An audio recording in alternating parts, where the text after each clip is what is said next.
બાળમિત્રો, ડિવિઝન અને મલ્ટિપ્લિકેશનમાં ઇન્ટરનલ કયા સંબંધો છે એના થોડાક નમૂનાઓ મેં તમને ફિલ ઇન ધીસ બ્લેન્કમાં મૂકેલા છે અને સમજાવીને આપણે ગણવાનો પ્રયત્ન કરીએ છીએ.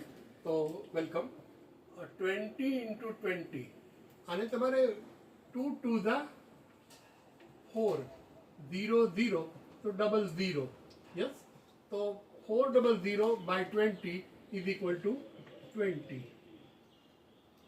12 12 Jha 144. 144 by 12 is equal to 12.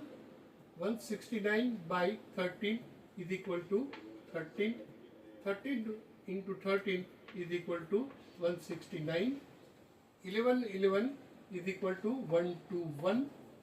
And 14 plus 14 into 14 is equal to 196. 196 by 14 is equal to 14. 15 into 15 225. 225 by 15 is equal to 15. 256 by 16 is equal to 16. 16 into 16 is equal to 256. આની અંદર 1 થી 20 સંખ્યાના વર્ગો અને 1 થી 15 સંખ્યાના ઘન એટલે કે 1 to 20 સ્ક્વેર અને 1 to 15 ક્યુબ આટલું લેસનની અંદર તમે કરી નાખજો.